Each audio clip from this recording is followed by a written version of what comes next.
sir. Boring replyan ko kaya mga sinin ko dati tapos sabihin ko, "Sorry mahina signal." Magugulat sila sir 'pag ginawa mo yun. Putol-putol yung tulog ko kanina, so yung panaginip ko by episode. Joke, joke.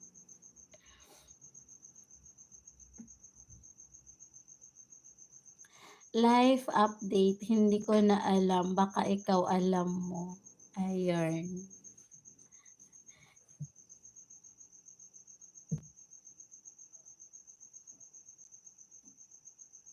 Charot-charot lang po yung mga post ko rito, FB, kaya kalma lang mga kapamilya, ayun. Basta walang pangalan, hindi ikaw yun. Ano na ba yun? Hala, nasaan na ako?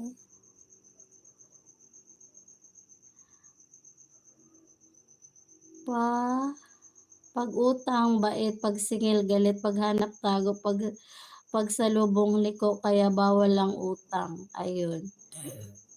Excuse me po. Walang utang na hindi kayang bayaran sa taong may natitirang kahihiyan. Totoo naman po. Ako marami akong utang. Pero ayun, sinisikap naman pong bayaran. Pero kung wala, ayun, nakikiusap naman. Hindi naman mali ang magpautang, baka mali ka lang ng taong pinautang. Ayun. Yung kasi yung point na ano ramdam mo yung pakiramdam na wala. Huwag kang feeling argabyado kapag sinisingil ka. Yun yung totoong nangyayari, sir. Mahihiya ka pa ngang mga maningil sa kanila, eh. Tsaka ka na magyabang 'pag wala ka ng utang, ayun. Ako hindi naman ako nagyayabang, nagpo-post lang para may content, ayun. Walang kahirap-hirap mong inutang, pahirapan pagsingilan. Totoo yan, sir. Ayun, kahit mahirap lang ang buhay, na nilalapitan pa rin kami at inuutangan, gano'n.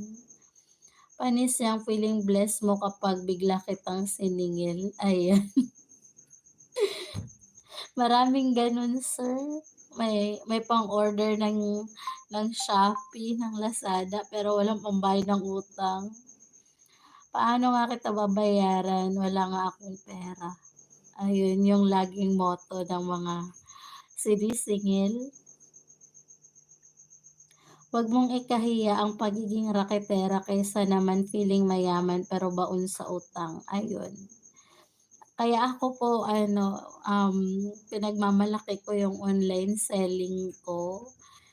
Kahit, namimili lang po kami ng kalakal pang junk shop na kasi nagkakaroon po ako ng client through online.